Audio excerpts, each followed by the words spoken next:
Good morning, welcome to Zee Telugu debate. నా పేరు సందీప్. ఇక ఫార్ములా ఈ కారు కేసు మరోసారి రాష్ట్రంలో సంచలనం రేపుతుంది. మాజీ మంత్రి కేటీఆర్తో పాటు అప్పటి అధికారులు అరవింద్ కుమార్, బిఎల్ఎన్ రెడ్డికి ఏసీబీ కోర్టు సమన్లు జారీ చేసింది.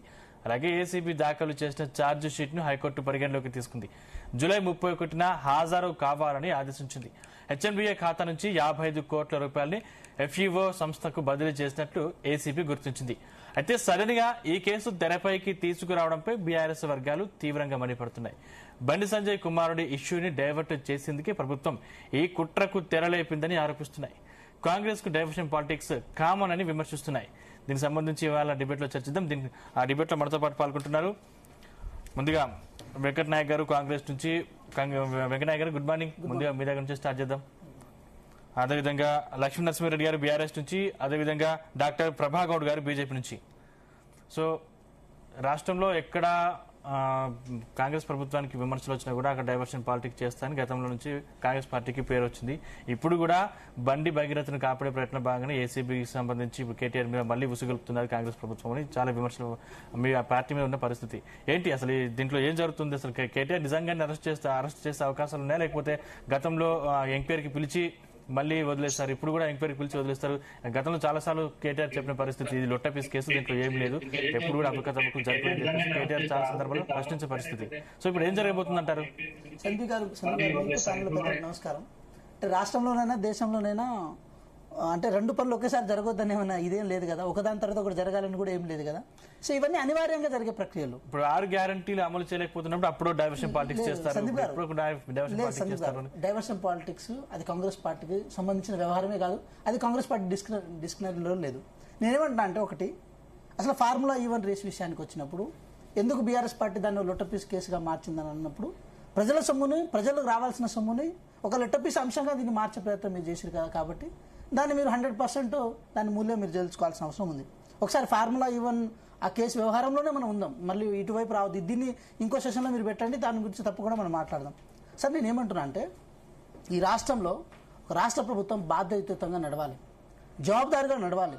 ఎందుకు జవాబుదారిగా ఉండాలంటే, ప్రజలు పన్నుల ద్వారా వచ్చిన పైసలకు మళ్ళీ ప్రజల కోసమే, అది సంక్షేమం రూపంలోనో అభివృద్ధి రూపంలో ఖర్చు చేయాలనుకున్నప్పుడు దానికి జవాబుదారి ఉండాల్సిన అవసరం ఉంది. కానీ నాకు అవకాశం ఉంది కాబట్టి నేను ఎట్లయినా చేస్తా అని చెప్పి వ్యవస్థను తన చేతిలో పెట్టుకొని బేసిక్ కాన్స్టిట్యూషనల్ థింగ్స్ ఏదైతే ఉందో, ఆర్థిక శాఖ కానీ లేకపోతే కేబినెట్ ఆమోదం కానీ ఆర్బీఐ అనుమతి లేకుండా ఇక్కడ నుంచి పైసలను వేరే దేశాలకు మళ్లించిన తర్వాత ఏది డాలర్ రూపంలో మళ్లించేటప్పుడు 100% ఏమంటారు, దానికి తగ్గట్టు కొన్ని ప్రొసీడింగ్స్, దానికి తగ్గట్టు కొన్ని పారామీటర్స్ తీసుకోవాలి. కానీ ఇవన్నీ తీసుకోకుండా మళ్లించిన తర్వాత మళ్ళీ నాకు సంబంధం లేదు అని చెప్పడం అది ఒక తప్ప. కానీ దానివల్ల రేస్ వల్ల తెలంగాణకి మంచి పేరు ప్రఖ్యాతులు వచ్చాయని చెప్పేసి బీఆర్ఎస్ అంటుంది కదా. 41 కోట్లు ఎందుకు తీసుకున్నారు? మరి ఎలక్ట్రల్ బాండ్ రూపంలో 41 కోట్లు ఎందుకు తీసుకున్నారు? ఎంత కాల పరిమితి గ్యాప్ లోనే తీసుకున్నారు ఈ పైసలు? అంటే 55 కోట్లు మీరు ఇచ్చి 41 కోట్లు మీరు తీసుకుంటే మీకు ఆ కంపెనీకి ఎన్ని సంవత్సరాల సంబంధాలు ఉన్నాయి? మీకు ఏం సంబంధము? ఏం సంబంధం లేకుండానే లావాదేవీలు, ట్రాన్సాక్షన్స్ అన్ని క్లియర్ కట్ గా జరిగిన తర్వాత అసలు కేసేసింది ఎవరండి? దానకిషోర్ గారు కేసేసారు. దానకిషోర్ గారు ప్రభుత్వంలో భాగస్వామ్యులే కదా. అంటే మా పర్మిషన్ లేకుండా, మాకు సంబంధం లేకుండా, మా ప్రమేయం లేకుండా ఈ పైసలు అడ్డదారిని వెళ్ళిపోయాయని చెప్పి వారు క్లెయిమ్ చేసిన తర్వాతనే కదా ఆర్బీఐ నుంచి మొట్టికాయలు పడ్డాయి మనకు.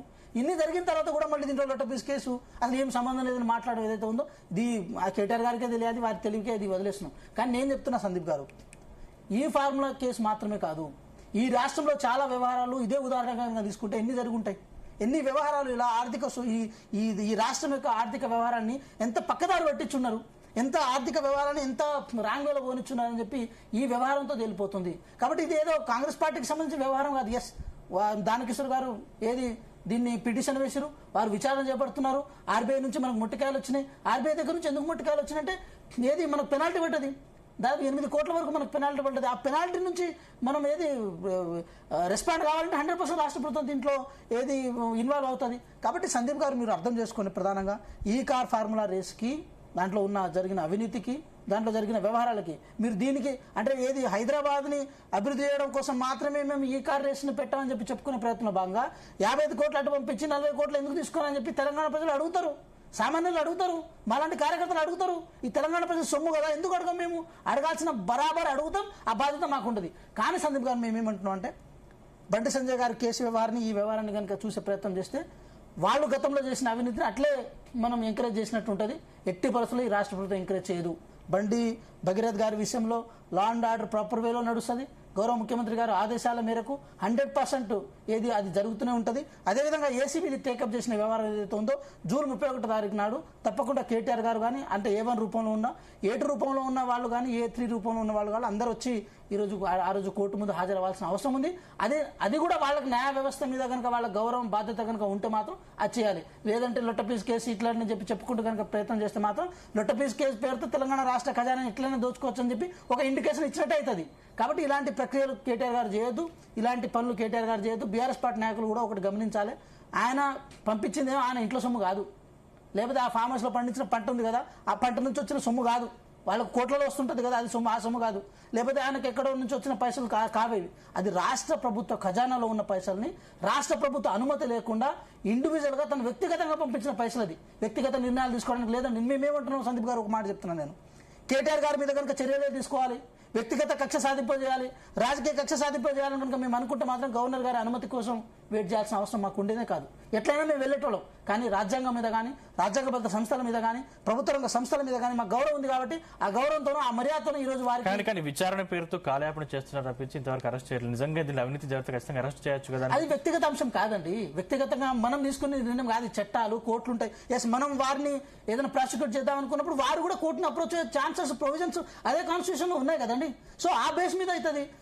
నిజ నిరాపణ బయటకు వస్తుంది, నిరారోపణ బయటకు వస్తుంది. వచ్చిన తర్వాత ఆటోమేటిక్గా వాళ్ళు జరగాల్సింది జరుగుతుంది. కానీ మనం జర్నలైజ్గా ఏం మాట్లాడుకుంటున్నాము, ఈ రోజు కేటీఆర్ గారు ఈ ఫార్ములా కేసు ఏది రేసు విషయంలో వారు ఈ ప్రభుత్వం అనుమతి లేకుండా పైసలు పంపించారు. దానికి వాళ్ళు రిటర్న్ గా 41 కోట్లు ఏది మన గ్రీన్ కో నుంచి తీసుకున్నారు. కాబట్టి ఇవన్నీ సర్కమ్స్టాన్సెస్ అండ్ క్లియరిటికల్ ఎవిడెన్స్ అని చెప్పి మనం డిబేట్ లో కూర్చొని మాట్లాడుకుంటున్నాం. కానీ కోర్టులో కూడా అదే చర్చ కనుక జరిగితే వారు ప్రాసిక్యూట్ అవుతారు. ఓకే అనలిస్ట్ శ్రీనివాస్ రెడ్డి గారు కూడా జాయిన్ అయ్యారు. శ్రీనివాస్ రెడ్డి గారు గుడ్ మార్నింగ్ సార్. అన్మ్యూట్ చేసి మాట్లాడరా. Good morning analyst Srinivas Reddy గారు. మీకు ఈ విషయం తెలిసే ఉంటుంది. ఇప్పుడు ఈ కార్ రేస్ కు సంబంధించి కేటీఆర్ కు ఏసీబీ సమన్లు జారీ చేసింది. ఇది ఒక డైవర్షన్ పాలిటిక్స్ లాగా బీఆర్ఎస్ చూస్తుంది. అంటే దీన్ని ఏ విధంగా అర్థం చేసుకోవాలి? నిజంగా డైవర్షన్ పాలిటిక్స్ ఉన్నాయా లేకపోతే చట్టం తన పని తాను చేసుకుపోతుంది అనుకోవాలి దీంట్లో? ఇప్పుడు తెలంగాణ రాజకీయాల్లో అన్ని కోణాలు అనుమానాలకు దారితీస్తున్న పరిస్థితులు తెలంగాణ రాజకీయాల్లో మనకు కనపడుతున్నాయి. సరే, దాన్ని మనం ఓ రకంగా పొలిటికల్ బ్లేమ్ గేమ్లు తెలంగాణ రాజకీయాల్లో రోజు రోజు పెరిగిపోతున్నాయి. కానీ ఒక పరిష్కారం అంటూ దేనికి రాకపోవడం కూడా కొంత విచిత్రమైంది.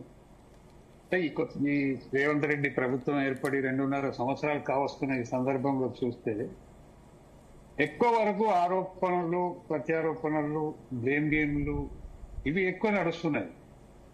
వాటికి అసలు జరిగింది ఏంది అనేది ప్రజలకు తెలిసే పరిస్థితులు చాలా విషయాల్లో ఎక్కడ మనకు కనపడలేదు. అంటే ఓవరాల్ గా పొలిటికల్ బ్లేమ్ అనేది బాగా పెరిగిపోయింది. ఇప్పుడు ప్రతిపక్షం కూడా 10 సంవత్సరాల పాటు రాష్ట్రాన్ని ఏలింది కాబట్టి వాళ్ళ మీద తీవ్రమైన ఆరోపణలు వచ్చినాయి. ప్రజలకు తెలుసు, మనందరికి తెలుసు. వాటి మీద రేవంత్ ప్రభుత్వం కూడా కొన్ని దర్యాప్తులు, కాళేశ్వరం కావచ్చు, ఇతరత్ర పవర్ పర్చేస్ కావచ్చు, మిషన్ భగీరథ కావచ్చు. రేవంత్ రెడ్డి ప్రభుత్వం మాత్రం white papers government financial position మీద రిలీజ్ చేసింది. అది వాస్తవం, అది మంచి పని చేసింది. రకంగా రేవంత్ ప్రభుత్వం వాట్ ఈజ్ వాట్, అసలు వాళ్ళ పవర్లోకి వచ్చినాడు పరిస్థితి ఏంటి.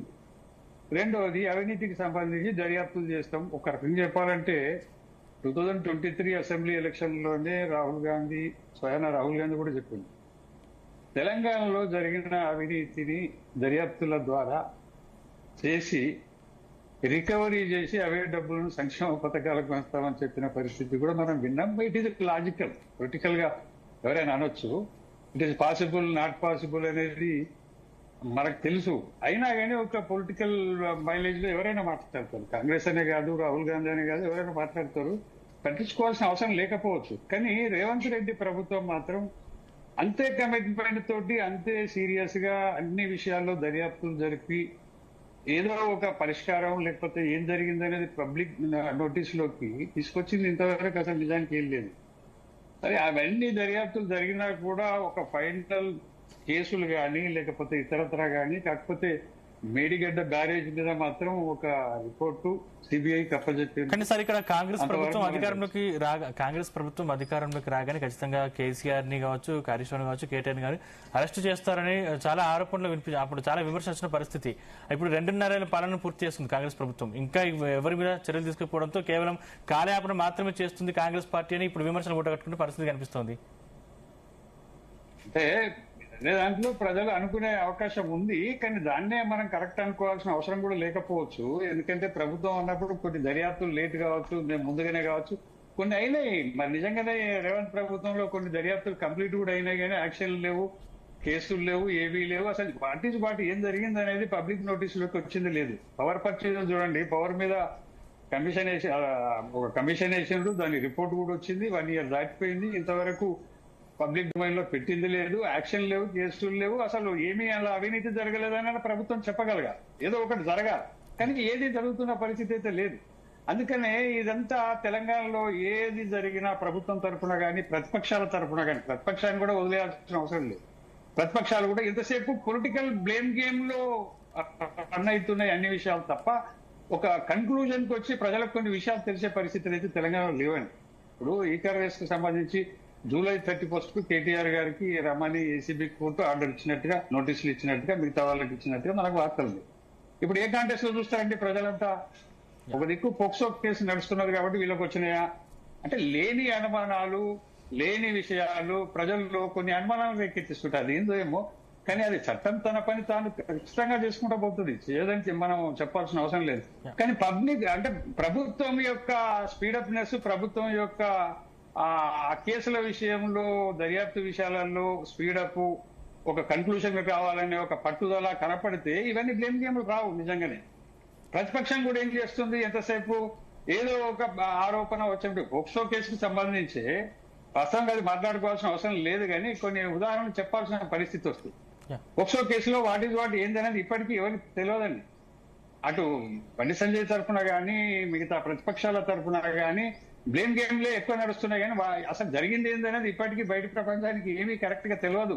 మీడియాలో, సోషల్ మీడియాలో వస్తున్న వార్తలను బట్టి మనం మాట్లాడుతున్నాం తప్ప నిజమేనా కాదా, ఏంది, అసలు ఎట్లా జరిగింది, మేజరా మైనరా, ఇవన్నీ సస్పెన్స్ ఉన్నాయి కదండి. అనవసరమైనటువంటి బ్లేమ్ గేమ్ లో, పొలిటికల్ బ్లేమ్ గేమ్ లో ఈ కేసు ఎక్కువ నడుస్తున్నది. అంటే పబ్లిక్ ఇంట్రెస్ట్ లేని ఇష్యూస్ ఇవాళ తెలంగాణ రాజకీయాల్లో హైలైట్ అవుతున్న పరిస్థితి కనపడుతుంది.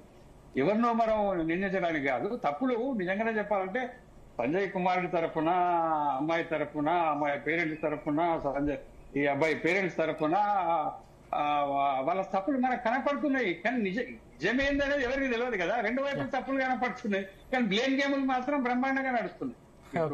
సంజయ్ కొడుకి పోస్టర్స్ మొత్తం హైదరాబాద్ లో ఏ కూడా చూసినా కానీ కనపడుతుంది. ఇంత మాస్ పబ్లిసిటీ, పొలిటికల్ బ్లేమ్ గేమ్లు ఏది దాడి చేసేయండి, ఏం జరుగుతుంది అసలు? నిజంగానే ఈ పోక్సో కేసు అనేది ఒక పోలీస్ స్టేషన్ లో సర్కిల్ ఇన్స్పెక్టర్ ఫిలప్ అదే ఎఫ్ఐఆర్ చేయాల్సిన పరిస్థితి కామన్. మరి ప్రభుత్వం ఏం చేస్తుంది, దాని సిట్ అనేస్తుంది. సిట్ వేయాల్సినంత అవసరం ఉందా అండి ఆ కేసుకు? నిజంగానే సింపుల్ గా జరిగిపోవాల్సిన కేసును సిట్ దాకా తీసుకురావాల్సిన అవసరం ఈ ప్రభుత్వానికి కూడా ఏముందండి? జనరల్ గా జరిగిపోవాలి కదా. క్యాజువల్ గా చట్టం తన పని తాను చేస్తుంది అన్నప్పుడు పోలీస్ స్టేషన్ లో జరగాల్సిన ఎఫ్ఐఆర్ ను సిట్ దాకా తీసుకుపోవాల్సిన అవసరం ఏముందండి? ఇదంతా ఏంటంటే ఇప్పుడు పొలిటికల్ గా ప్రతి విషయం కూడా పొలిటిసైజ్ అవుతుంది తెలంగాణలో. అది అధికార పార్టీ కావచ్చు, ప్రతిపక్షం కావచ్చు, రెండు కూడా సమాంతరమైన బ్లేమ్ గేమ్లలో రాజకీయాలు నడుస్తున్నాయి. కాబట్టి తెలంగాణలో ఏం జరుగుతుందని తెలియదు. ఇప్పుడు చూడండి, ప్రభుత్వ ఆర్థిక పరిస్థితే బాగలేదు. ఒక రకంగా మనందరికి తెలిసిన విషయమే. జీతాల పరిస్థితులు, రిటైర్ అయిన ఎంప్లాయీస్ యొక్క బెనిఫిట్స్ ఇవ్వని పరిస్థితులు, విద్యా అదేంటి నిధులు లేక అనేక పనులు ఆగిపోతున్న పరిస్థితులు మనకు కనపడుతుంది. దాని మీద చర్చ లేదు, దానికి ఒక సొల్యూషన్ లేదు. ఎంతసేపు బ్లేమ్ గేమ్ తప్ప తెలంగాణ ఒక రకంగా చెప్పాలంటే రాజకీయంగా తెలంగాణ అనాథగా మారిపోతుంది. ఇది మంచి పరిణామం కాదు అది తెలంగాణకు సంబంధించి. ఎందుకంటే ఇప్పటికే 12 years అయిపోయింది మనకు రాష్ట్రం ఏర్పడి. ఏం జరిగింది, ఏం జరగలేదు అనేది ఏ ప్రభుత్వం, పోయిన ప్రభుత్వం ఆ రకంగా చేసింది, ఇప్పుడు ఈ ప్రభుత్వం ఈ రకంగా చేస్తుంటే ఏంటి అసలు జరిగేది తెలంగాణకు రేపు? Okay okay okay okay Prabhakar గారు, నేను మీ దగ్గరికి వస్తాను. ఒకసారి మీ దగ్గరికి వచ్చే కంటే ముందు ఒకసారి లక్ష్మీ నరసింహారెడ్డి గారి దగ్గరికి వెళ్దాం. లక్ష్మీ నరసింహారెడ్డి గారు, గుడ్ మార్నింగ్.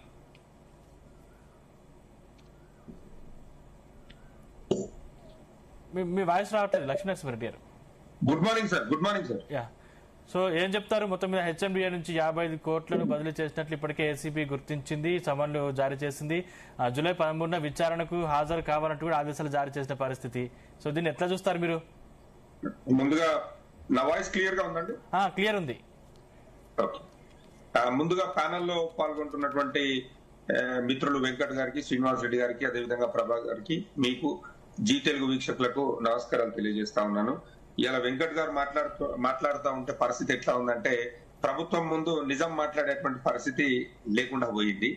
ఈ రోజు ఏదైతే ఫార్ములా ఈ కార్ కేసు ఏదైతే ఉన్నదో, అంటే హుటాహుటిన తెర మీదకి రావడము అనేది పక్కగా ఇది ఒక డైవర్షన్ పాలిటిక్స్ లో భాగమే అని చెప్పి నేను ఈ సందర్భంగా మీకు చెప్తా ఉన్నాను. ఎందుకంటే ఇలా బండి సంజయ్ ఇష్యూను పక్కకు పెట్టి ఆ బండి సంజయ్ ఇష్యూను కప్పిపెట్టనీకే కాంగ్రెస్ పడుతున్నటువంటి ఆరాటం చూస్తా ఉంటే, రేవంత్ రెడ్డి అదేవిధంగా బీజేపీ దోస్తి ఏ స్థాయిలో ఉందో ఇలా స్పష్టంగా మనందరికి కూడా అర్థమవుతున్నటువంటి పరిస్థితి కనిపిస్తా ఉంది.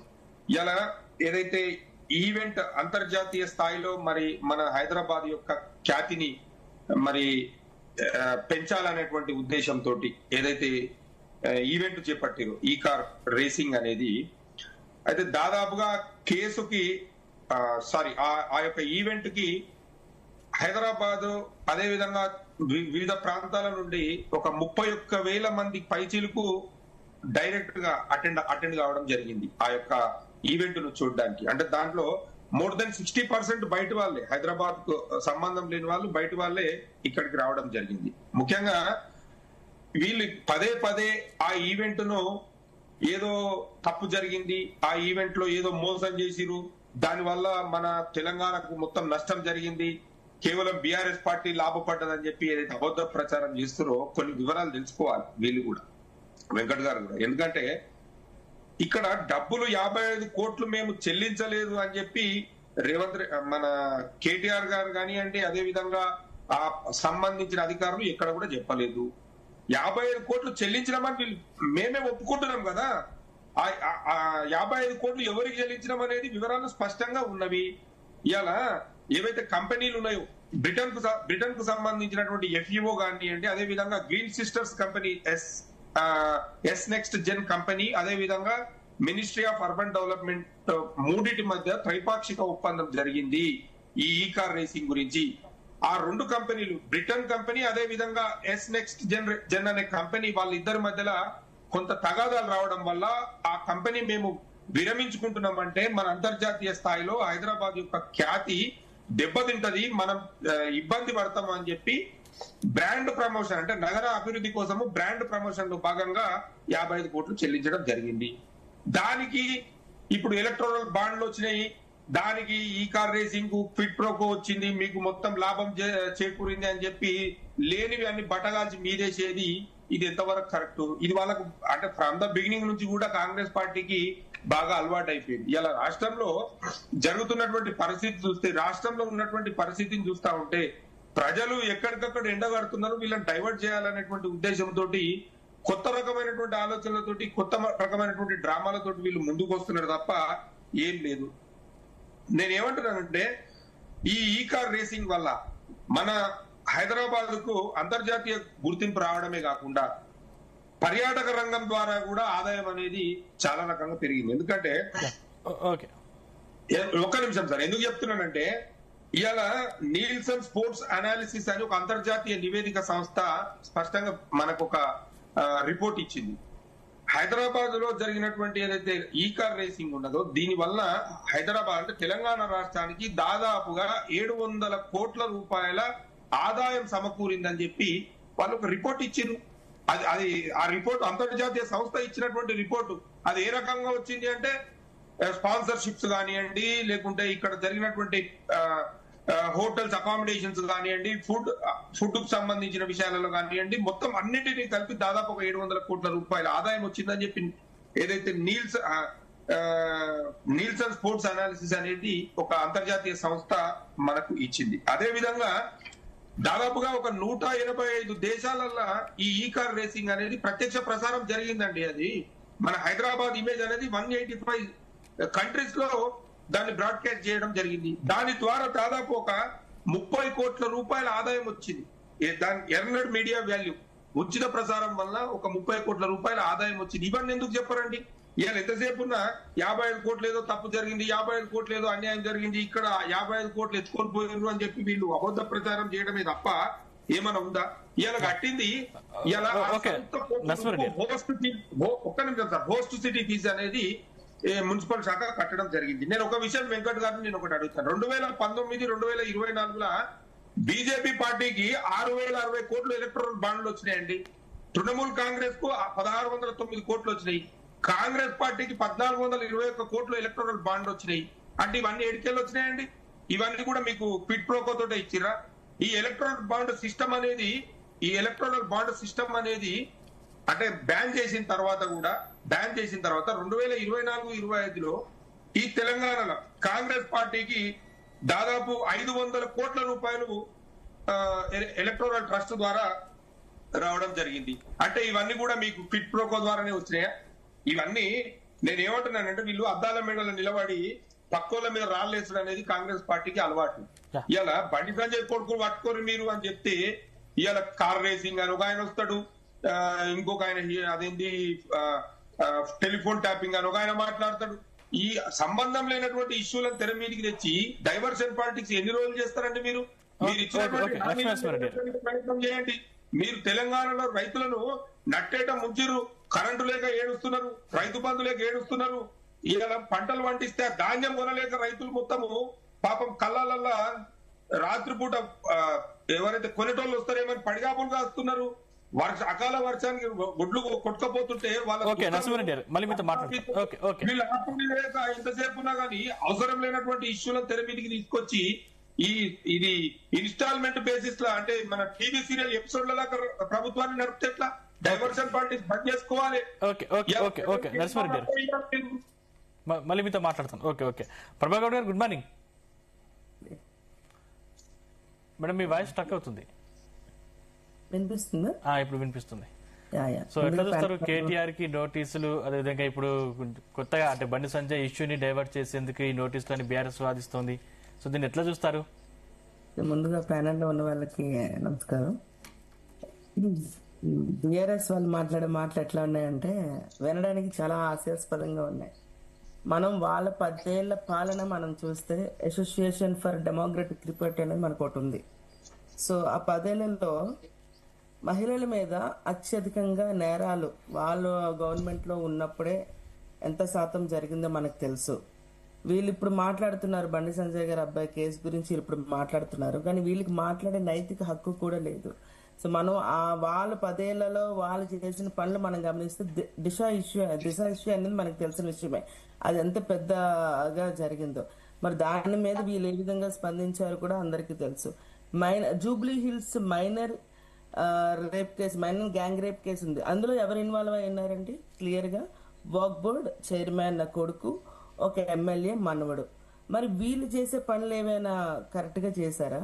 అసలు వీళ్ళకి మహిళా రక్షణ కోసం, మహిళల రేపుల కోసం మాట్లాడే నైతిక హక్కు అసలు వీళ్ళకుందా?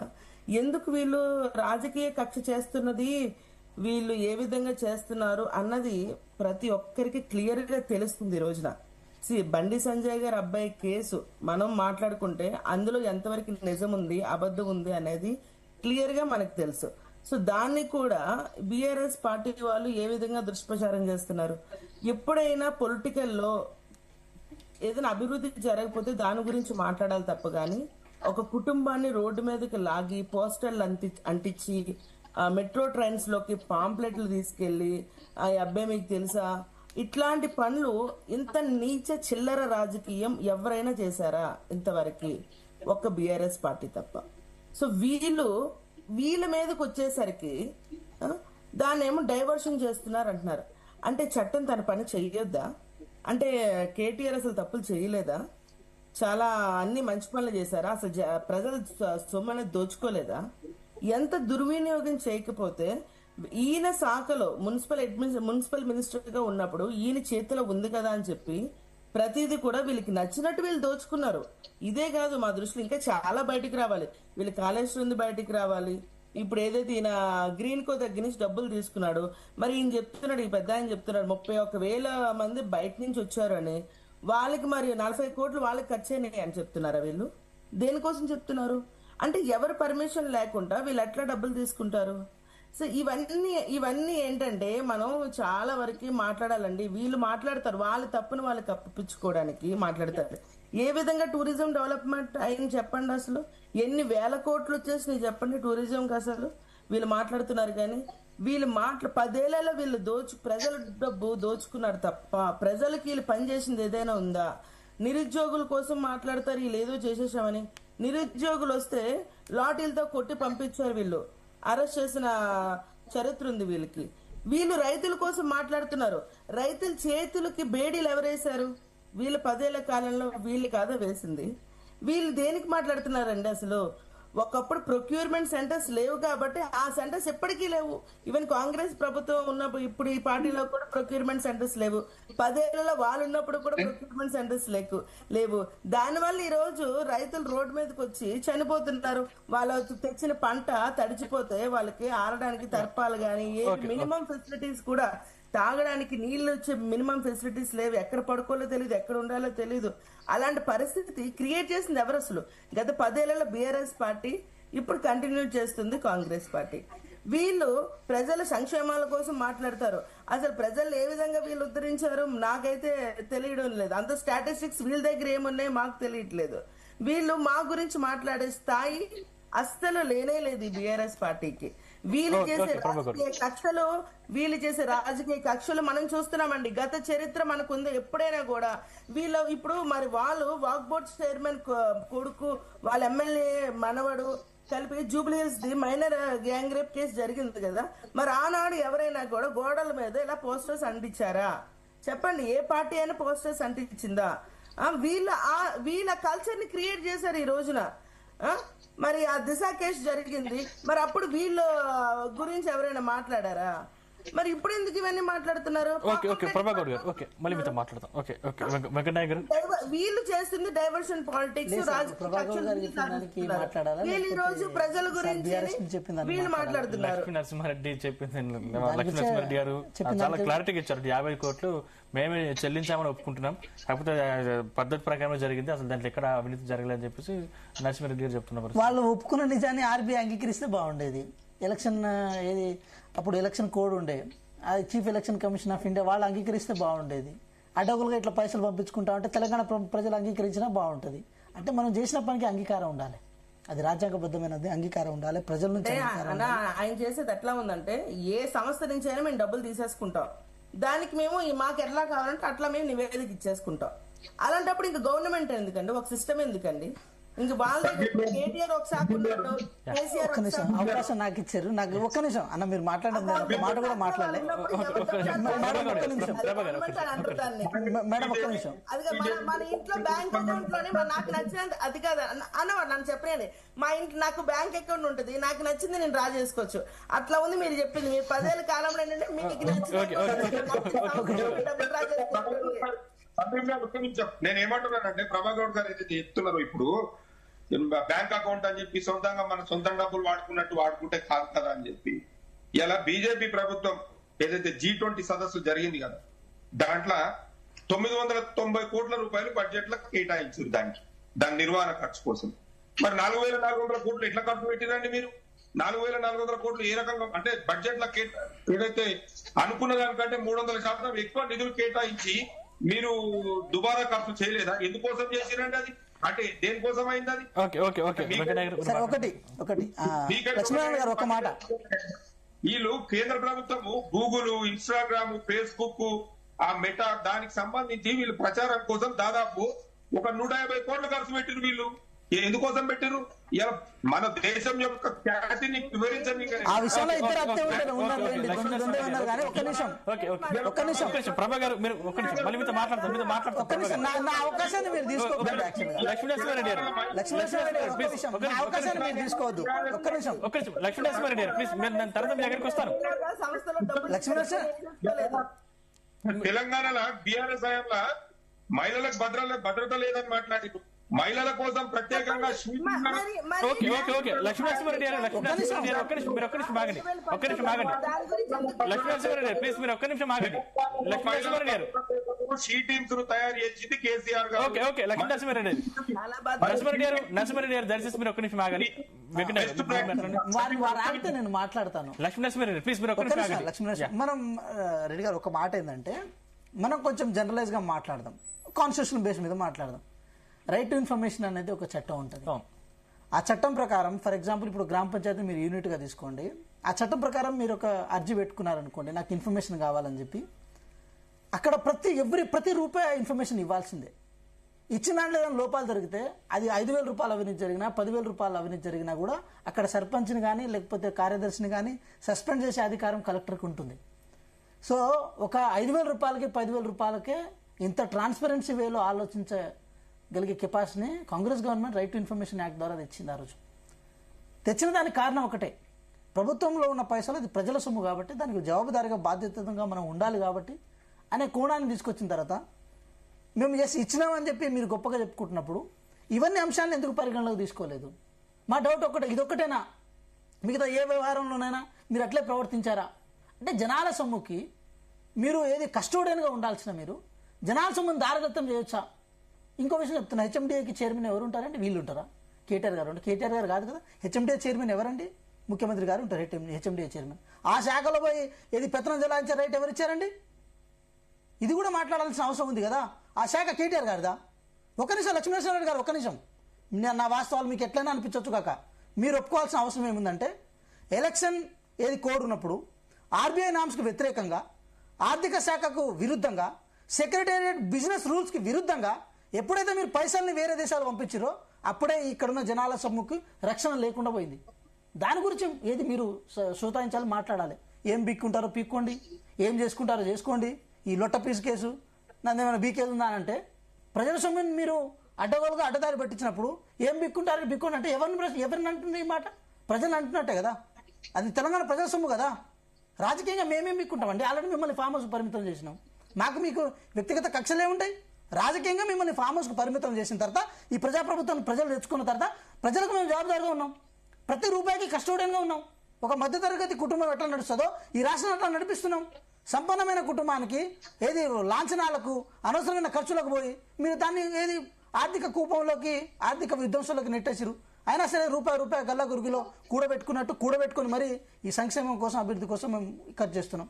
ఏం బిక్కుంటారో పీక్కోండి అంటే, తెలంగాణ నడి రోడ్డు మీద తెలంగాణ నడి బొడ్డు అయిన హైదరాబాద్లో ఉన్న నడి బొడ్డు అయిన సెక్రటరియట్ దగ్గర, ఆ చుట్టుపక్కల ఏది హుస్సేన్ సాగర్కి, సెక్రటరియట్కి, తెలుగు తల్లి ఫ్లేవర్కి మధ్యలో అంతా మీరు ట్రాఫిక్ అంతా ఏది కట్టడి చేసి మరీ దాన్ని ఏర్పాటు చేశారు. ఏ సామాన్యుడైనా చూశారండి ఈ కార్ఫ్లో ఈ ఫార్ములా రేస్ని? ఏ సామాన్యుడైనా కనీసం తొంగు చూడడానికైనా అవకాశం ఇచ్చినా మీరు? ఆ తెలుగు తల్లి ఫ్లేవర్ మీద పెద్ద పెద్ద బారికాడ్లు వేసి కనీసం సామాన్యులకు చూసే అవకాశం కూడా మీరు ఇవ్వరు. కానీ మీరు సామాన్యులు దానికైతే ఇబ్బంది పడ్డారు కదా. ఆ ఇబ్బంది పడ్డ వాళ్ళు అడుగుతారు సందీప్ గారు. ఇబ్బంది పడ్డ వాళ్ళు ఏమని అడుగుతారంటే, ఈ పైసలు నువ్వు ఎట్లా పంపించినావు, ఎందుకు పంపించినావు, ఏ కారణం చేత పంపించినావు, అది మేము పన్నులు కట్టిన పైసలు కదా, దానికి నీకు రైటే లేదు, అసలు దానికి నీకు సంబంధమే లేదు. కేవలం ఇంటర్నేషనల్ లెవెల్లో సెల్ఫ్ బ్రాండింగ్ కోసం. That's not about the Telangana branding. వాళ్ళు చెప్పిన ఏదేదో నిల్సన్ పేపర్ ఇవన్నీ అన్ని కాకిలెక్కలవి. పోయిన పైసల గురించి చర్చ ఉంది కానీ వచ్చిన క్రెడిట్ గురించి ఎక్కడ చర్చ లేదు. అది ఎక్కడ వీళ్ళంతా వాళ్ళు రాపించుకున్నారు, ఏదో ఈ కంపెనీ వచ్చింది, ఆ కంపెనీ వచ్చింది, దేనికి ఒక లెక్క పత్రం అయితే లేదు. కానీ పోయిన పైసల గురించి తెలంగాణ ప్రజలు బరాబర్ అడుగుతారు. అడగాల్సిన బాధ్యత మాకుంటుంది. సో ఇవన్నీ చర్చించాల్సి వచ్చినప్పుడు ఏదో డైవర్షన్ పాలిటిక్స్ రూపంలోనో లేకపోతే మాకేదో వ్యక్తిగత కక్షలు ఉన్నప్పుడు ఏది కాళేశ్వరం మీద ఒక ప్రాపర్ వేలో కమిషన్ ఏర్పాటు చేసి ఆ నేషనల్ డ్యామ్ సేఫ్టీ అథారిటీ రిపోర్ట్ని కంపేర్ చేసి సిబిఐ చేతులు ఇస్తే వాళ్ళు ఏమో దాన్ని చేతులు ఎత్తేసారు. వాళ్ళకు కూడా తెలంగాణ ఏది ప్రజల సొమ్ము మీద కానీ తెలంగాణ ప్రజల మీద కానీ వాళ్ళకు కూడా బాధ్యత లేదు. ఇది చేస్తే వీళ్ళు ఇట్లా అంటారు. అంటే మేమేమంటున్నాం, కాంగ్రెస్ పార్టీకి రాజకీయ కక్షలతో సంబంధం లేదు. కాంగ్రెస్ పార్టీ ఇప్పటికీ ఇంకెప్పటికైనా సరే ఒక జవాబుదారిగా బాధ్యతగా కాంగ్రెస్ పార్టీ, కాంగ్రెస్ ప్రభుత్వం, ప్రజాప్రభుత్వం పనిచేస్తుంది. దాన్ని మీరు రాజకీయ కోణంలో ఎంత దాన్ని ఇచ్చేయాలనుకున్నా కూడా ఎక్కడ తెలంగాణ ప్రజలు కూడా దాన్ని నమ్మడానికి లేదు, ఉండదు కూడా. నేను ఇంకో విషయం కూడా చెప్తున్నానండి. కేటీఆర్ గారు వారు నిజంగా కనుక వారికి చిత్తశుద్ధి ఉండి నిజంగా వారికి కనుక ధైర్యం ఉండే ప్రయత్నం చేస్తే జూలై 31వ తారీఖు ఏది మంది మార్బలాన్ని వెనకాల పెట్టుకొని దాన్ని ఏదో స్వతంత్ర సమరయోధులు జైలుకి పోతే ఏ ఎలివేషన్ కావాలో ఆ ఎలివేషన్ తీసుకునే ప్రయత్నం చేయకుండా సింపుల్గా వెళ్ళి రమ్మని చెప్పండి. వాళ్ళ నిజాయితీని, వాళ్ళ చిత్తశుద్ధిని నిరూపించుకోమని చెప్పండి.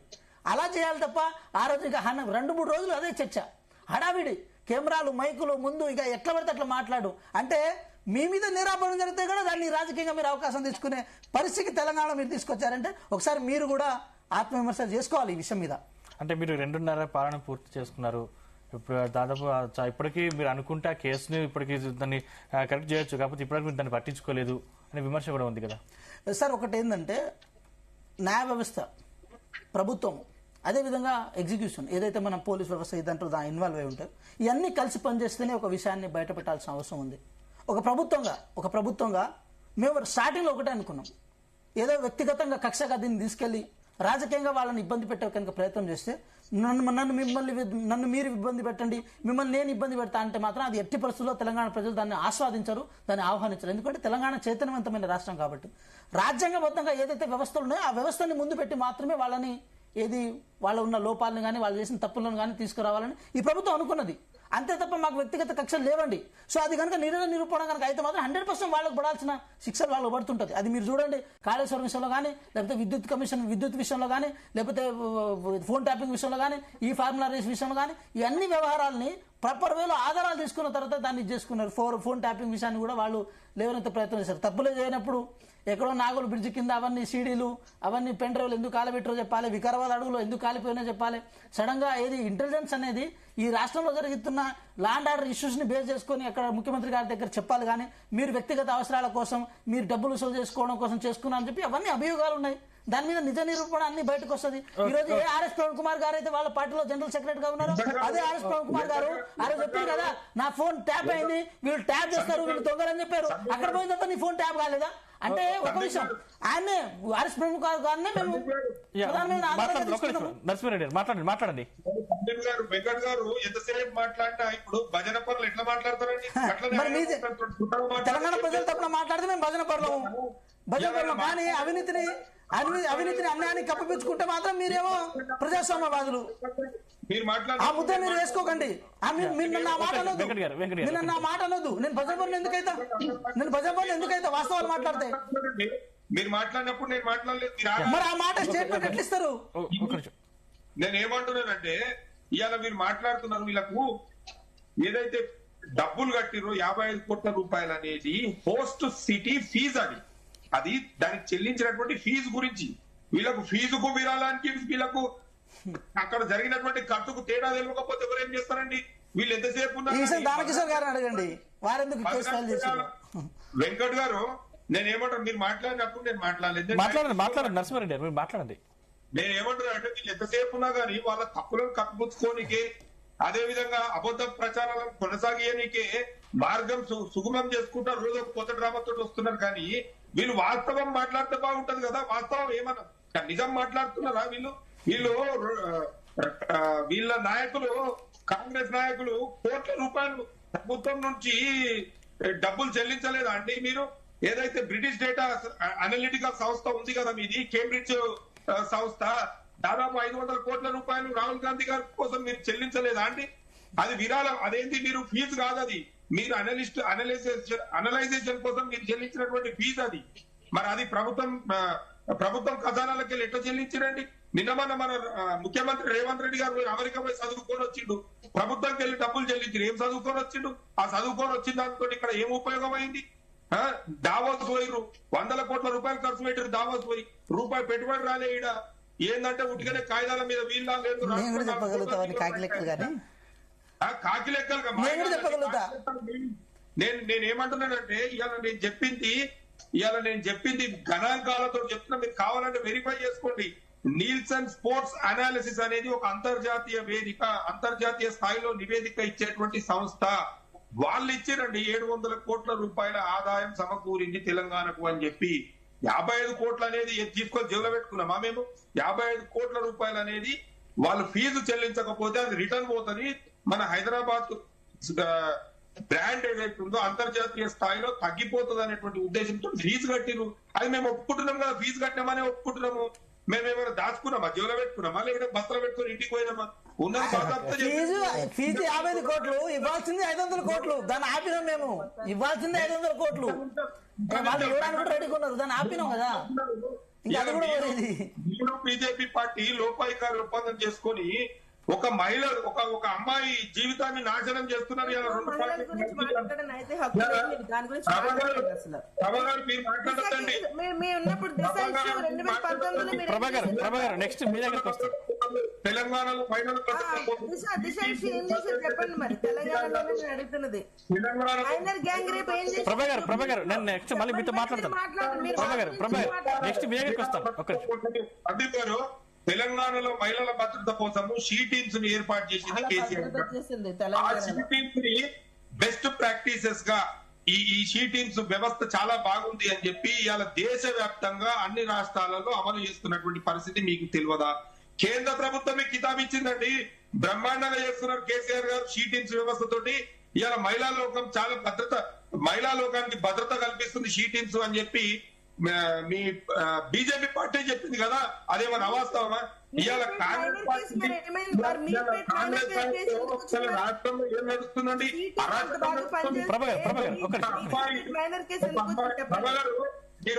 మీరు వినాలి, ఒక అమ్మాయి కోర్టు మెట్లెక్కి వాట్సాప్ లో తనకు సంబంధించిన అమ్మాయి మైనరా కాదా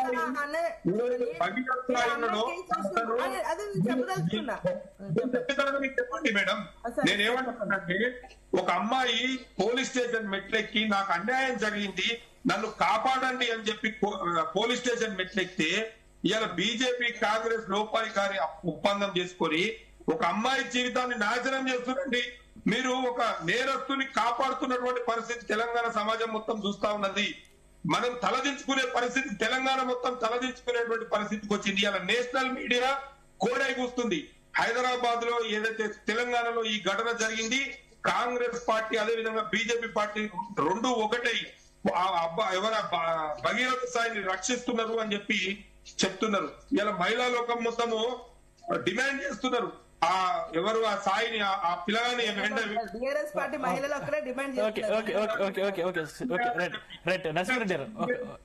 మీరు ప్రభా గారు మీరు చెప్పండి, అమ్మాయికి అన్యాయం జరగలేదా? ఒక మహిళగా చెప్పండి. మాట్లాడడం ఆపేస్తే నేను కూడా మాట్లాడతాను. ప్రభా గారు మీరు మీతో మాట్లాడతాను. కాంగ్రెస్ పార్టీకి తొత్తుగా మాట్లాడద్దు. ఇవాళ మీరు కాంగ్రెస్ ఓకే నరసింహారెడ్డి గారు నేను మళ్ళీ మీతో మాట్లాడతాను.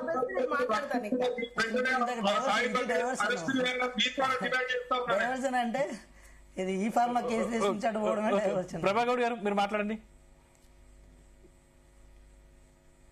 మాట్లాడమంటారా? మాట్లాడండి ప్రభాకర్ గారు మీరు మాట్లాడండి. సరే, ఈయన బండి భగీరథ కేసు గురించి మాట్లాడుతున్నారు. ఒక 2 నిమిషాలు జస్ట్ నేను మాట్లాడతాను దానికోసం. అమ్మాయి మైనర్ అని చెప్తున్నారు. 2021లో అమ్మాయి మీద లైసెన్స్ కేసు నమోదయ్యింది. అప్పుడు అమ్మాయికి 15 సంవత్సరాలు. మరి ఇప్పుడు అమ్మాయి వయసు ఎంతో మీరే క్యాలిక్యులేట్ చేసుకోండి. ఇప్పుడు అక్టోబర్లో అమ్మాయి ఫామ్ హౌస్కి వెళ్ళింది, మళ్ళీ నవంబర్లో అమ్మాయి ఫామ్ హౌస్కి వెళ్ళింది, డిసెంబర్లో కూడా ఫామ్ హౌస్కి వెళ్ళింది. ఇప్పుడు ఆ మైనర్ అమ్మాయి ఏమి తెలియపోతే అంత బలవంతంగా ఎవరు తీసుకెళ్లారండి ఫామ్ హౌస్ కి? 3 సార్లు మాట్లాడుతున్నది.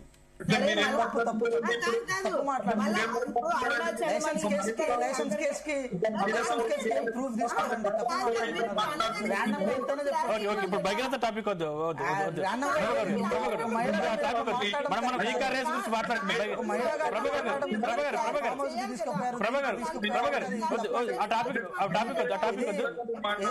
ఎక్స్క్లూజివ్ గా ఉన్న బయట ఉన్న సీసీ ఫుటేజ్ ని మీరు తీసుకొని అవన్నీ ఆధారాలను మీరు మాట్లాడడం చాలా తప్పది. ప్రభాకర్ ప్లీజ్ ఆ టాపిక్ వదిలేద్దాం.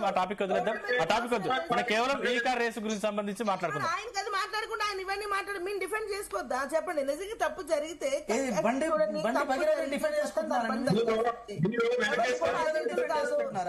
ప్రభాకర్ ప్లీజ్ ఈ కార్ గురించి మాట్లాడండి. ఈ కార్ రేసు గురించి మాట్లాడండి. కాకుండా ఎంత హల్చల్ చేసిండు, హాస్టల్లో ఎంత గొడవలు చేసిండు. మీరు జై శ్రీరామ్ నినాదంలో బండి భగీరథను కాపాడుకుందామని అనుకుంటారేమో, కానీ ఆయన చేసిన అన్యాయాలు, ఆయన చేసిన అరాచకాలు అంతా ఇంత కాదు. ఈ విషయాన్ని మీరు ఎట్లా తీసుకెళ్తున్నారు? పోక్సో కేసుకి అధికారికి సంబంధం లేదు. ఇంట్లో కాంగ్రెస్ ప్రభుత్వం కూడా బ్లేమ్ అయింది. ఇంట్లో కాంగ్రెస్ ప్రభుత్వం కూడా బ్లేమ్ అయింది. అంటే అరెస్టింగ్ బ్లేమ్ అయింది. సో ఓకే ఓకే ఇప్పుడు ఆ టాపిక్ వద్దు. ఓకే ఓకే పాలిటిక్స్ చేస్తుంది బీఆర్ఎస్ పార్టీ. డైవర్షన్ పాలిటిక్స్ చేయకండి. మీరు ఈ దాని గురించి మాట్లాడండి. ఓకే ఓకే ప్రభాకర్ విధంగా డైవర్ట్ సందీప్ గారు, నేను సాయి భగీరథ్ ఎవరైతే ఉన్నాడో త్వరలోనే 8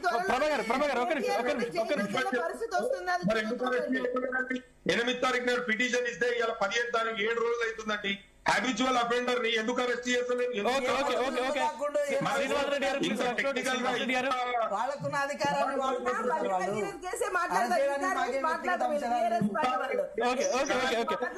నరసింహారెడ్డి గారు అంటే మీకు తెలియకపోతే తెలియదాని గురించి మేము చెప్పింది కాదు, మీకు తెలియక మహిళలు అంటారు కదా, ఎవరు మహిళలు బయటికి రాలేదు. ఒక్క బీఆర్ఎస్ పార్టీ మహిళలు ఒక్కలే బయటకు వచ్చి పిచ్చోళ్ళలాగా బుర్ర పనిచేయక పిచ్చి బిహేవియర్ చేస్తున్నారు వాళ్ళు. శ్రీనివాస్ రెడ్డి గారు ప్లీజ్ కంక్లూడ్. శ్రీనివాస్ రెడ్డి గారు ప్రభాకర్ ఒక్క నిమిషం ఆగండి. నరసింహారెడ్డి గారు మీరు ఒక్క నిమిషం ఆగండి. శ్రీనివాస్ రెడ్డి గారు ప్లీజ్ కంక్లూడ్ ఇవ్వండి. మన సంస్కృతి మన దగ్గర ఒక్క నిమిషం నరసింహారెడ్డి గారు మన దగ్గర ఇప్పుడు మూడు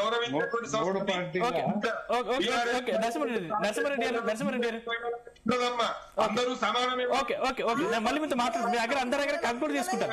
నరసింహారెడ్డి గారు మీ అందరి దగ్గర కంక్లూడ్ తీసుకుంటారు. ఓకే ఓకే ప్రభా గారు నరసింహారెడ్డి గారు మీ అందరి దగ్గర ఖచ్చితంగా కంక్లూడ్ తీసుకుంటాను. శ్రీనివాస్ రెడ్డి గారు మీరు మాట్లాడండి. మాట్లాడుకుంటా ఏది టాపిక్ ఎందుకు డైవర్ట్ చేస్తున్నారండి? ఈ కారేజ్ కదా, అక్కడ కేటీఆర్ జైలుకి వెళ్తాడు, అది కదా మనం మాట్లాడాలి. ఓకే ఓకే శ్రీనివాస్ రెడ్డి గారు ప్లీజ్ కంక్లూడ్ ఇవ్వండి. ఓకే నరసింహారెడ్డి గారు దయచేసి నరసింహారెడ్డి గారు ప్రభా గారు ప్లీజ్ కంక్లూడ్ తీసుకుందాం. నెక్స్ట్ మీ దగ్గరికి వస్తారు, మీతో మాట్లాడతాను. శ్రీనివాస్ రెడ్డి గారు ప్లీజ్ కంక్లూడ్ ఇవ్వండి. లేదు, ఇప్పుడు మొత్తమే ఈ కార్ రేస్ విషయంలో కేటీఆర్ కి నోటీసులు ఇచ్చిందనేది మన చర్చ. ఇప్పుడు 3 పార్టీలు ప్రతినిధులు ఉన్నారు కాబట్టి వాళ్ళు 3 పార్టీల తరఫున ఎవరి పైలేజ్ కోసం వాళ్ళు మాట్లాడుతూనే ఉంటారు. గంట కాదు రోజు మొత్తం మాట్లాడినా వాళ్ళ కన్క్లూడ్ అయ్యే పరిస్థితి అయితే ఉండదు. సో ఇక్కడ మన ఈ కార్ రేస్ విషయంలో చూస్తే 55 కోట్లు ఏదైతే ఆ కంపెనీకి, ఫారెన్ కంపెనీకి ప్రభుత్వం కేటీఆర్ అడ్వైజ్ మీద నుంచి హెచ్ఎండిఏ కమిషనర్ ఇచ్చాడని ఏదైతే ఉందో అది యాక్చువల్ గా వాళ్ళ చట్టబద్ధంగా ఇవ్వడం అనేది జరగలేదనేది మనకు అర్థమవుతున్న విషయమే. ఇది రేవంత్ ప్రభుత్వం యాక్షన్ల కంటే పబ్లిసిటీకి ఎక్కువ ఆరాట పడుతున్నట్టుగా మనకు కనపడుతుంది. ఆ కేసును తేల్చడానికి 1.5 years 2 years పడుతుంది. అదండి నాకు ఇది ఒక పెద్ద విచిత్రం. ఇట్లా చాలా ఉన్నాయి. సరే, it is very easy case. ఎందుకంటే ఇది ఫారెన్ కంపెనీకి ఇచ్చిన డబ్బు కాబట్టి 55 కోట్లు అనేది ఇందులోకి ఈడీ కూడా ఇన్వాల్వ్ అవుతుంది ఈ కేసు తేలితే. ఇప్పుడు ఈ కేసు ఏసీబీ కోర్టులో ఇది తేలిపోతే ఈడీ ఎంటర్ అవుతుంది. ఎందుకంటే ఫారెన్ ఇప్పుడు బయటికి పోయింది డబ్బు, ఎట్లా పోయింది, చట్టబద్ధంగా పోయిందా, చట్టబద్ధంగా పోలేదా, ఇట్ ఇస్ సీరియస్ కేసు. ఇప్పుడు కేటీఆర్ గారు అంత ధైర్యంగా చెప్పగలుగుతున్నాడు, ఇదేంది ఇక మాట మనం మాట్లాడవద్దు, కానీ ఆయన కూడా అంటే అంత అతనికి ధైర్యం ఉంది, ఇలా నా తప్పేం లేదు అన్నట్టుగా ఓవరాల్ గా చెప్పిండు. మనం ఒక విషయాన్ని గమనించాలి. ఇక్కడ KTR as a municipal minister commissioner కు బై ఫోన్ చెప్పినట్టుగా మనకు ఆ మధ్యన వార్తలు చూసినాం. By phone, by overall. అక్కడ ఆయన ఎవిడెన్స్ ఉందా లేదా నాకైతే తెలియదు. మరి ఎవిడెన్స్ ఉందా లేదా, అసలు ఇతని అడ్వైజ్ మీద నుంచి కమిషనర్ ఇచ్చినప్పుడు, హెచ్ఎండిఏ కమిషనర్ ఇచ్చినప్పుడు ఆ కింది అధికారులు అందరికీ నోటీసులు వచ్చినాయి.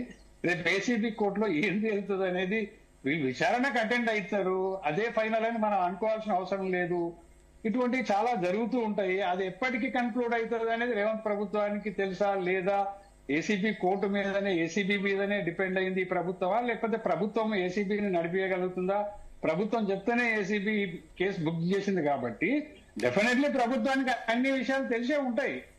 సో ఇక్కడ ఇది నువ్వు ఎంత తొందరగా కన్క్లూడ్ చేస్తే అంత తెలిసిపోతుంది తప్ప మనం ఒక గేమ్ లాగా నడిపితే అన్ని అనర్థాలే జరుగుతుంటాయండి. రాజకీయం తప్ప ఇంకోటి, బ్లేమ్ గేములు తప్ప ఇంకోటి నడవదు. సీరియస్ గా ఈ కేసును తొందరగా డీల్ చేయాల్సిన అవసరం ఈ ప్రభుత్వానికి ఉన్నది. ఇంకొకటి అండి, ఇప్పుడు ఫోన్ ట్యాపింగ్ కేసు కూడా చిన్నదేం కాదు, దానికి కూడా 2 సంవత్సరాలు కావస్తున్నది.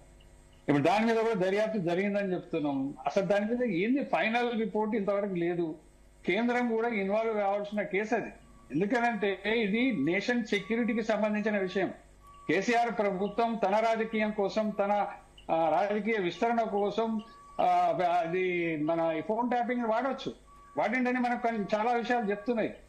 అది మనకు బై ఎలక్షన్ లో జరిగిన సంఘటనలు చూస్తే, ఇతరత్ర చూస్తే మనకు చాలా విషయాలు చెప్తాయి. ఇది చాలా దుర్మార్గం. రెండోది, దీన్ని ఎంత మిస్యూజ్ చేసింది పోలీసు వ్యవస్థ కానీ, మిగతా వాళ్ళు కానీ, రాజకీయ నాయకులు, ముఖ్యమంత్రి కానీ, ఆయన కేబినెట్ కానీ, లేకపోతే అప్పుడున్న ప్రభుత్వంలో జరిగిన సంఘటనలు అన్ని చూస్తే చాలా భయంకరమైనవి, చిన్నవి కావాలి. మరి రేవంత్ రెడ్డి ప్రభుత్వం పడుకుందా, ఏం చేస్తుందో నాకైతే అర్థం కాలేదు. కేంద్రం కూడా డెఫినెట్లీ ఇందులో ఇన్వాల్వ్ కావాల్సిన విషయం. ఎందుకంటే ఇది నేషన్ సెక్యూరిటీకి సంబంధించిన విషయం. ఏదో రేవంత్ రెడ్డి घर का मामला नहीं है, ये केसीआर का घर का मामला नहीं है. ఎందుకంటే ఇది దేశానికి సంబంధించిన విషయం. ఇప్పుడు ఫోన్ ట్యాపింగ్ అంటే ఏదో కేసీఆర్ రాజకీయాల కోసం, లేకపోతే ఉప ఎన్నికల్లో వాడిండు, ఫలానా దగ్గర వాడిండు, తన పార్టీ నాయకుల మీద వాడిండు, ప్రతిపక్షాల మీద వాడిండు, ఇవన్నీ మనం వింటూ వచ్చినాం. అది అంతకే లిమిట్ కాదండి, చాలా విషయాలు ఉంటాయి నేషనల్ సెక్యూరిటీకి సంబంధించి. కాబట్టి ఇది వెరీ సీరియస్ కేస్. ఎందుకు రేవంత్ రెడ్డి ప్రభుత్వం అంత ఈజీగా దాన్ని ఇప్పటికీ కన్క్లూడ్ చేయలేని పరిస్థితి? ఈకార్ అయితే కాదు, ఫోన్ ట్యాపింగ్ కాదు, వెరీ సీరియస్ కేసులు ఉన్నాయి. ఇదేదో తమాషా రాజకీయాల కోసం, బ్లేమ్ గేమ్ కోసం, అవసరం ఉన్నప్పుడు బయటికి రావడం, అవసరం అయిపోగానే వెనక్కి పోవడం, ఇది జనరల్ గా 2 years నుంచి ప్రజలు గమనిస్తున్నాను. నేను చెప్పేది కాదు, ఇది ప్రజలు చర్చించుకుంటున్నాయి బయట. అసలు ఏ కేసు బయటికి కంప్లీట్ అయ్యి బయటకు వస్తున్నది లేదు, ఓ కేసు పుటప్ అయింది లేదు, ఓ శిక్ష పడ్డది లేదు, ఓ రికవరీ జరిగింది లేదు, ఖజానాకు డబ్బులు వచ్చినాయి లేవు, దోషులకు శిక్షలు పడ్డాయి లేవు. వాటి ఏంది ఇది తమాషా? ఇది పబ్లిక్ ప్రజాప్రభుత్వం అని చెప్తున్నారు రేవంత్ రెడ్డి ప్రభుత్వం. వాళ్ళ బిహేవియర్ మార్చుకోవాలండి తప్పకుండా. నేనేదో టీఆర్ఎస్ బాగా చేసిందని చెప్పాను. టీఆర్ఎస్ ప్రభుత్వం చాలా తప్పులు చేసింది, చాలా అవినీతి జరిగిందనే ఆరోపణలు ఉన్నాయి. డెఫినెట్లీ అదంతా బయటికి తీయాల్సిన బాధ్యత రేవంత్ ప్రభుత్వం. డ్రామాలు కాదండి, డ్రామాలతోటి తెలంగాణ నష్టపోతుంది. ఆ విషయాన్ని ప్రభుత్వం గుర్తుపెట్టుకోవాల్సిన అవసరం ఉంటది. లేదు అని అంటే ఈ రైవలరీ రాజకీయంలో రెండింటికి ఆల్టర్నేటివ్ గా బీజేపీ కూడా స్ట్రెంగ్ అవుతుంది, కానీ అది ఏం చేస్తుంది ఎవరికి అర్థమైతలేదు. 2 పార్టీల దోషాలను బయట పెట్టేందుకు కేంద్రంలో అధికారంలో ఉన్న పార్టీ బీజేపీ వాళ్ళు ఏం చేస్తున్నారండి ఎంతసేపు? నాకు కూడా అర్థం కాని విషయం. ఇప్పుడు ఎందుకంటే బీజేపీలో కూడా ప్రతి ఎంపీది ఒక బీజేపీ పార్టీ అయిపోయింది. అది బీజేపీ లాగా కాకుండా ఒక్కొక్క ఎంపీకి ఒక్కొక్క బీజేపీ పార్టీ అయిపోయింది. ఏం పార్టీ అది? అంటే సరైన ప్రతిపక్షం రాష్ట్రంలో లేక బీఆర్ఎస్ చేస్తున్న డ్రామాలే కావచ్చు, కాంగ్రెస్ చేస్తున్న డ్రామాలే కావచ్చు, విచ్చలవిడిగా నడిచిపోతున్నాయి. థర్డ్ పార్టీ అలర్ట్ లేకపోవడం డ్రాబ్యాక్ తెలంగాణ రాజకీయాలకు అనేది ఆ బీజేపీ కూడా గుర్తుపెట్టుకోవాల్సిన అవసరం ఉంది. మోడీ కూడా వచ్చిపోయింది. 1 minute నా కన్క్లూషన్ లాస్ట్ లో చెప్తాను. మోడీ తెలంగాణకు వచ్చిండా, ఆంధ్రప్రదేశ్కి వచ్చిండండి? తెలంగాణకు వచ్చింది. తెలంగాణకు వస్తే కనీసం తెలంగాణ రాష్ట్ర నాయకులను కూడా ప్రధానమంత్రి కలవలే. ఇక్కడున్న క్లాషెస్ చూసి, ఇక్కడున్న వైరుధ్యాలు, ఇక్కడున్న అంతర్గత కలహాలు చూసి ప్రధానమంత్రి కూడా రాష్ట్ర నాయకులను కలవకుండా వెళ్ళిపోయినట్టే మీటింగ్ ఎందుకు వచ్చినాయండి? ఆంధ్రప్రదేశ్ ముఖ్యమంత్రిని, ఆంధ్రప్రదేశ్ ఉప ముఖ్యమంత్రిని కలిసిపోయి మన రాష్ట్రానికి వచ్చి, తెలంగాణ రాష్ట్రానికి వచ్చి పక్క రాష్ట్రం నాయకులను కలిసిపోయిందంటే, ఇతర పార్టీల నాయకులను కలిసిపోయిందంటే తెలంగాణలో బీజేపీ పరిస్థితి ఎట్లుందో మనం అర్థం చేసుకోవాలి.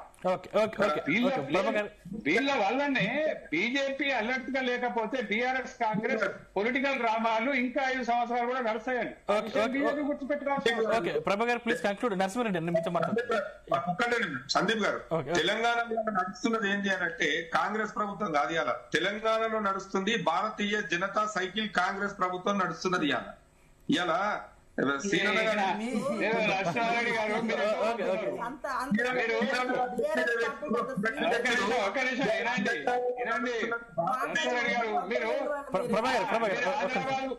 మీరు హైదరాబాద్ పోమంటే విజయవాడ రోడ్ పోతున్నారు. విజయవాడ రోడ్ కాదు నేను చెప్పింది, హైదరాబాద్ రోడ్ చెప్తున్నాను. కంటిన్యూ చేస్తున్నారు బీఆర్ఎస్ పార్టీ వాళ్ళు. ఆపండి. నరసింహారెడ్డి నేను మీ దగ్గర కంక్లూడ్ తీసుకుంటాను. కాంగ్రెస్ ప్రభుత్వం నడుస్తున్నదంటే స్పష్టంగా కనిపిస్తుంది అది. Okay okay Prabhakar please conclude. నన్ను మాట్లాడిస్తే నేను మాట్లాడతాను. ఎక్కడ మాట్లాడుతున్నారు? పాలిటిక్స్ పనిలోనే ఉన్నారు వాళ్ళు. ఓకే మాట్లాడండి ప్రభాకర్. గత 2.5 సంవత్సరాల నుంచి కాంగ్రెస్ పార్టీ చెప్తుంది, ఇంకొక 2.5 సంవత్సరాలు కూడా ఇదే చెప్తారు తప్ప. కానీ వాళ్ళు ఏదైతే స్టార్టింగ్ ఎలక్షన్ ముందు చెప్పారు చూసారా, 1,00,000 కోట్లు మింగిన వాళ్ళని ప్రతి పైసా కక్కిస్తామని చెప్పారు. కానీ ఈ రోజు కాంగ్రెస్ పార్టీ ఏ పైసా కక్కించట్లేదు, ఏ తలకాయల్ని జైల్లో పెట్టట్లేదు. వీళ్ళు మాటల వరకే కాంగ్రెస్ పార్టీ. ఇంకొక 2.5 సంవత్సరాలు కూడా వీళ్ళు ఈ కేసుని ఇట్లానే సాగు తీసుకుంటూ పోతారు తప్ప వీళ్ళు చేసింది మేడం. ఇప్పుడు ప్రభా గారు, ఇప్పుడు కాళేశ్వరం కేసుని సిబిఐకి ఇచ్చినాం, ఏం చేద్దామంటారు మరి? డేటా ఇచ్చారా? Natural principles of natural justice అనేది మీరు గుంజుకుంటారుగా మీరు. అది 10 సంవత్సరాల్లో సిబిఐకి ఇక్కడ అవకాశమే లేదు. గుంజుకుంటారుగా మీరు. మరి ఇప్పుడు గుంజుకోండి. తోలు వచ్చి అన్ని పండు చేతులు పెడితే కూడా తీసుకుంటలేరు మీరు. తెలుసో లేదో సిబిఐ డైరెక్ట్ గా స్టేట్ లోకి రాలేదు. మేము ఎంట్రీ ఇచ్చినాంగా. డేటా అంతా కూడా సిబిఐకి సపోర్ట్ ఇవ్వాలి. అంటే ఇది నేషనల్ ఇంట్రెస్ట్ కాదండి? మీరు కాళేశ్వరం అవినీతి జరిగితే నేషనల్ ఇంట్రెస్ట్ కాదా? అది కాదు, మీరు కోర్టులోనే డేటా సబ్మిట్ చేయలేపారు, మాకు కూడా డేటా ఇవ్వట్లేదు. అదే మీరు గుంజుకుంటారు కదా మేడం, నార్మల్ గానే గుంజుకుంటారు. ఇక చేతులు ఇచ్చినా కూడా తీసుకుంటలేరు మీరు. అంటే మీకు ఇష్టం లేదా తీసుకోవడం? అంటే మీ బాధ ఏంటంటే 2029 బై ఛాన్స్ వాళ్ళతో ఏమైనా కలిసిపోయే ఛాన్సెస్ ఏమైనా ఉన్నాయో మరి చెప్పి అండర్స్టాండింగ్ లో ఉంటారు. బీజేపీ పార్టీ అందితే కాళ్ళు లేకపోతే జుట్టు, అందితే కాళ్ళు లేకపోతే జుట్టు. ఇప్పుడు పశ్చిమ బెంగాల్లో దొరికిన సువేంద్ర అధికారిని మీరు అస్సాంలో ముఖ్యమంత్రిని చేసిండ్రు. ఓకే ప్రభా గారు ఒక్క నిమిషం మీరు ఆగండి. నివేదిక చెప్పండి శ్రీనివాస్ రెడ్డి గారు, మీరు మాట్లాడండి. ప్రభా గారు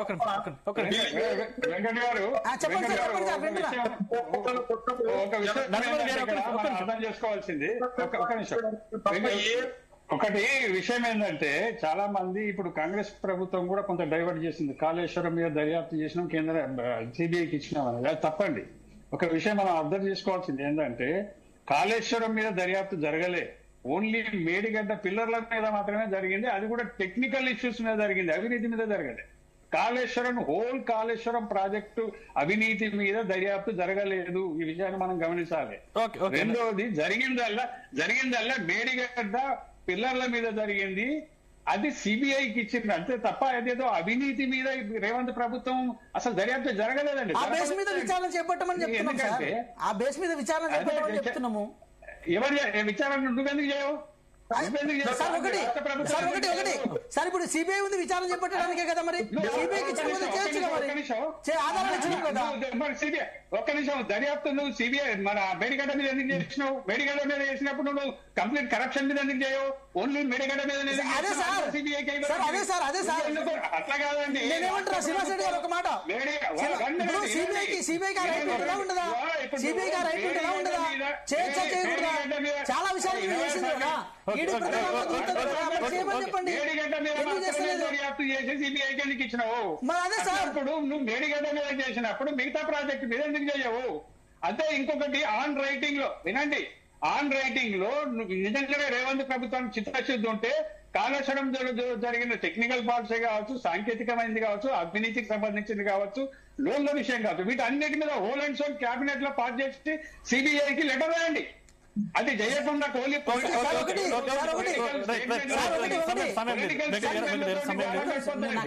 ఇప్పుడు ఎందుకంటే వెంకట్ గారు కాళేశ్వరంలో దాదాపుగా అన్ని పార్టీల నాయకులకు అవినీతి మరకలు అంటే ఉన్నాయి కాబట్టి అది జరుగుతలేదు. చెప్పాలంటే కాళేశ్వరం మీద చెప్పాలంటే చాలా పెద్ద కథ ఉంది.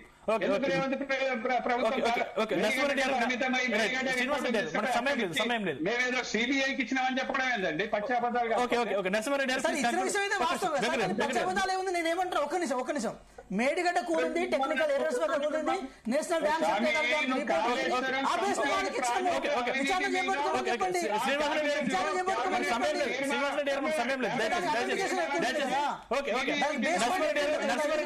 మీరు కూడా అడగాల్సిన అవసరం ఉంది. పొలిటికల్ స్టేట్మెంట్లు కాదు బాబు నేను చెప్పేది. పొలిటికల్ సమయం లేదు. థ్యాంక్ యూ శ్రీనివాస్ రెడ్డి గారు, వెంకట నాయక్ గారు, లక్ష్మీ నరసింహారెడ్డి గారు, డాక్టర్ ప్రభా గౌడ్ గారు, థ్యాంక్ యూ అండి. చర్చలో మాతో పాటు పాల్గొన్నందుకు ధన్యవాదాలు. మొత్తం మీద ఇవి ఈ రోజు డిబేట్ లోని అంశాలు. చూస్తూనే ఉండండి జీ తెలుగు న్యూస్, నిజం నిక్కచ్చిగా.